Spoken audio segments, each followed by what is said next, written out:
Good morning. It's really great to be here. I haven't realized how good maple syrup is in yogurt until this morning. So thank you for that. I'm going to bring that home with me. I'm going to tell you a little bit about both the journey of the JP Morgan Chase Institute and what we've been learning. We've been up and running for about 3 years, and this was really Jamie Dimon's idea. It was an idea from the top that with a relationship with roughly half the households in the US, that the Chase platform is actually an incredible opportunity to learn something about household finances and to do that for the public good. So we've assembled actually a couple of teams. I lead the consumer research team, but there's also a team that looks at small business data, another team that's looking at financial market trading data. And the intent of this work is to do economic research and release it into the public good. And so everything you're going to see today is on a public website, and it's really intended for audiences like you all. And of course, the bank benefits from this in the insights that it generates, but the real intent here is to generate knowledge for the public good. So with that, we started looking into the household income and expense patterns. Here we're culling from a universe of 37 million checking account customers, a core sample of people for whom we think we have a really good window into their financial lives. So what you're seeing here is evidence of income and spending volatility as follows. So on the left, we have a chart where we're showing for families of different income levels their median month-to-month percent change in income in green and expenses in blue. And what you can see is that across the income spectrum, people experience month-to-month fluctuations of roughly 30%. That's like adding or subtracting a housing payment on both the expense side and the income side. So that's actually quite a bit of, that's a high level of volatility. On the right, we looked at the same statistic, but now by age. And you'll see, interestingly, that among young people, well, okay, let's first focus on the blue dots. So expense volatility is high across the age spectrum, but notably among older individuals, there's just more variation, right? You get that sort of spray can effect, where the mean is much less representative of any one family for older individuals. When you look at the green dots, income volatility is extremely high among young people. This is because I presume their attachment to the labor force is quite weak. They may be going to school and then re-entering the labor force, et cetera. They may be switching jobs quite a bit. So that income volatility is incredibly high. Then it sort of stables along those prime working age years.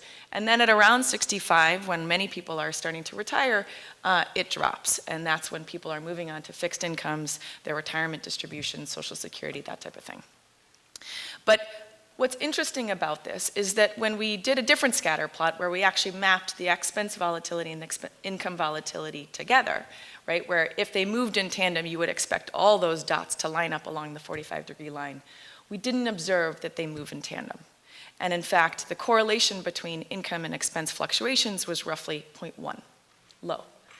So what that tells us is that people need working capital. They need a liquid buffer that can allow them to accommodate both an expense spike and possibly an income dip at the same time, right? That double jeopardy of a stress test on both the expenses and the income side. So we tried to quantify, well, how much money would people need by age and by income level?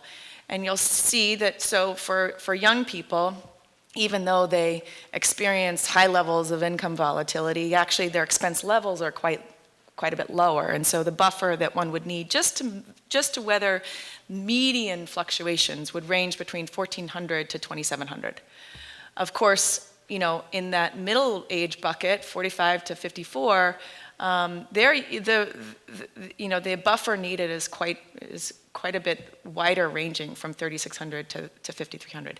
But these are sort of what I would characterize as maybe the minimum we would want people to have in their checking accounts just to weather volatility. This is working capital. This is not necessarily, I mean, this could be for an emergency, but it's really just because I might get paid 5 times one month and then 4 times the next. It's that kind of volatility that we know small businesses need as just to run the business.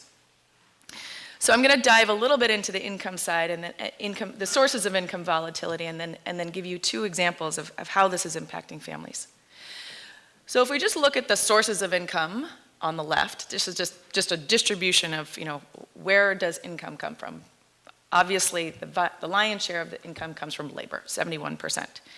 But if we look at the sources of volatility, the contribution to the sum of month-to-month percent changes across all the categories, labor income contributes more than half, 53%, but then there's this other income bucket, 27%. This is going to be probably income from contingent work. It's income that we can't really categorize. It's income that we know less about. It could be business revenue. It could be transfers, from friends and family, that type of thing. So that's another important source of volatility. Now, so we focused in on just the labor income because that's actually, again, the lion's share of both the sources of income and the sources of volatility. And to answer the question actually just posed, we discovered that corroborating Ray's work, that the vast majority of volatility is coming from within jobs. So this is not because I'm switching jobs. About 14% of the volatility comes from job transitions, meaning people, starting or stopping or losing or gaining a job. Most of this is coming from the job I have today. And when we then think about, okay, well, how much of this volatility is coming from variation in that paycheck amounts versus pay frequency effects, actually it's mostly coming from the paycheck amounts. So that is precisely the scheduling issue, right? If my schedule varies and some weeks I work 40 hours and some weeks I work 20, that's going to result in a different paycheck value. Now, I want to mention the paycheck frequency effect just because, when you have the benefit of high frequency data that is, sort of not adjusted for all kinds of calendar effects that our federal statistics often are, you discover these heartbeats that exist in the data in a very pronounced way. So in the US, we've discovered that roughly 80% of families have a member of their family who's paid on a weekly or biweekly basis. And so that means that in months with 5 Fridays, because most people are getting paid on Fridays, you have people getting 3 paychecks instead of 2 or 5 paychecks instead of 4.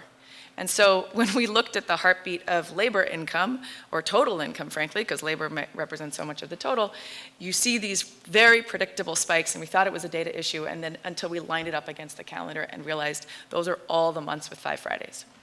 So that does contribute volatility in a cash flow sense, which we think is actually important because, of course, our expenses aren't necessarily lined up on a weekly basis, right? Our expenses may be monthly in character, especially for the big ones like a mortgage payment, utility payment, you often pay on a month-to-month basis.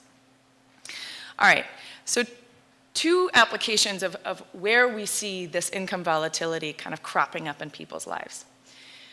We spent a lot of time in 2017 trying to understand out-of-pocket healthcare spending. And when we entered this topic, we entered with the hypothesis, well, expenses are volatile too. Let's look at a major medical expense and see just what other spending does that crowd out. Surely, having a big medical expense would be tough for people because it might mean that they might spend less on other things. And what we found was a crazy conundrum that we couldn't change the way the data were cropping up. Meaning that when we stacked everybody up against a month in which they had a major medical expense, roughly $2,000, so this is a big expense. Month 0 is the month in which they're making that expense. If you focus on the light green line, that is the other expenses. That was the line we expected to see plummet. But you'll notice that in the month in which they're making a major medical expense, they're also spending on other things. Then we stack these other lines up against them. So the income also spiking right around when they're making this medical payment. Liquid assets in dark blue also spiking right before they make that payment. So we're discovering that actually people are timing a major medical payment around moments when they have a lot of cash, when they have a spike in their income or a spike in their liquid assets. And we tried 6 ways until Sunday to try and figure out how to make this tent effect go away, and we couldn't make it go away. So in more recent work, we sought to answer, this posed a really important question to us, which was, okay, so are people waiting to go to the doctor until they have money? Or do they go to the doctor when they need to and they pay off their old medical bill when they have the money to pay for it? So that's why we flipped this whole thing around, because when we had double-clicked on that dark green line, we actually discovered an interesting pattern, which was that it was the tax refunds that were contributing the most to that spike in income. So we said, all right, let's flip this whole thing. Let's look at households when they receive that tax refund. So tax refunds are a very important cash flow event for US families. About 73% of tax filers receive a tax refund, and it's a big check. The mean value of that check is $3,100. For 40% of families, this is the single largest cash infusion of the year. Now, what's interesting about the tax refund is that when you file your taxes, you'll know, okay, I'm getting a tax refund for $3,100, but I don't know exactly when it's going to arrive. So, and you can see from this chart, when people receive that tax refund is sort of smeared across the calendar year, focused on the first quarter, but nonetheless, there's ambiguity in when they're going to get that tax refund. We looked at medical spending in the 100 days leading up to and after the arrival of that tax refund, and you'll see that it spiked 60% in the week after the arrival of the tax refund. It stayed elevated for 75 days to the tune of 20%. So we know this is not a spurious correlation that people are sick in March and flu season, people are getting their tax refunds in March, and sure enough, you've got a coincidence of income spiking when medical expenses are spiking. No, this is a causal connection between the arrival of cash and people spending on medical. What's more, we discovered that it's precisely the people who have limited assets in their checking accounts who are most responsive. The people who had $536 on average or less in their checking account had a 20-fold larger response to the arrival of that tax refund compared to people with $5,300 or more. So it is not just the cash, but it's also precisely the people who have limited cash who are most responsive. Then to answer this question as to whether, well, are people waiting to go to the doctor or are they just paying off old medical bills, we exploited an administrative feature of the data, which is we know when the card is present when people swipe. And we discovered that roughly 62% of that tax refund additional spending, that card was present. Somebody was physically standing at a physician's office, a dentist's office, and swiping in person. So we know that that is deferred care. People are waiting to go to the doctor until that tax refund had arrived. They are also paying off old medical bills, though. 37% of this was remote payments. Those are likely to be, old hospital bills, et cetera, that people are paying off. So what we're learning is that income volatility is playing a role in people's expenses, and it's actually even bad for their physical health because they're deferring medical care.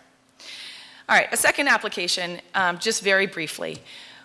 We did a totally different, here we're looking at mortgage data, and we're looking at, well, let's stack everybody up who have defaulted on their mortgage. They're 90 days delinquent. And we looked at what was going on with their income leading up to that default and after, and sure enough, their income is plummeting in advance of that default, and as soon as that income recovers, they recover on their mortgage. So it's important not just for the expense side, but also for the debt payments. All right. In closing, I'm going to actually just turn to one new development, obviously, that a lot of people have been focused on, is the changing nature of work and the rise of the contingent work. And one of the opportunities we took within our data are to find people who have earned income off of platforms from the online platform economy. These are platforms that are connecting people in a peer-to-peer way. The transaction is taking place on that platform. And we distinguish between labor platforms. This is where people are principally selling their time. So think of ride sharing or tasks of any kind. And capital platforms where people are leasing assets like home sharing or they're selling goods. And we discovered that almost 1% of adults in the US at any given month, as of June 2016, were earning income off of these platforms. notably on the blue line, the labor platforms, those are precisely the people who tend to be they tend to be non-employed, they tend to be younger, they tend to be lower income, they tend to be men. Whereas on capital platforms, there's actually a wide range of people participating, and that's just because you probably have to have an asset before you can lease it. So you'll see the income distribution here in terms of the participation rates. It's actually high-income people who are participating on capital platforms. But what's interesting about these platforms is that now in a matter of minutes, people can generate more income. So as a financial resilience strategy, right, this is a new tool in our shed. Whereas if before we had to draw down on liquid assets, we had to build up on debt, now people can go out and earn income. And I say that because actually people are treating it in that way. We observe that, if the fraction of income that people are deriving from these platforms is 24% for labor income and 10% for capital income. This is a secondary source of income for most people. It's not their primary income. And when we looked at what was going on with their incomes from traditional sources, their standard job in the months when they were not active on those platforms, versus the months in which they are active on those platforms, because of course they're churning in and out of these platforms. They're not participating in a steady way. Incomes on the labor side, incomes from traditional sources were down by 14%, and the income from that platform was making up the difference, roughly 15%. So in some ways, we're seeing some evidence that people are using these platforms to offset the volatility that they're experiencing in their traditional jobs. Now, I'm going to just, the same was not true though on the capital side. There it's just sort of gravy on top. Of course, if you have an asset to lease, you can't really control when it gets rented, or if you have goods on inventory on the market, you can't really control when it gets bought. Because I've been thinking so much about liquid buffers and the critical role that they play as first line of defense in managing this volatility, I've come to the insights across our data suggest that there are 3 key moments when everyone in this room should be saving, at least those, to the extent that these patterns exist in Canada as they do in the US. First, in 5 Friday months, right? If most of us are receiving paychecks on a weekly or biweekly basis, those 5 Friday months are going to feel easier. Those are moments to save. Secondly, around the tax refund, right? This is a known savings moment. A lot of effort has gone into trying to get people to save around when that tax refund arrives, but it's worth underscoring nonetheless. And third, we saw that 60% of people received some kind of bump in their paycheck between December and March 15th.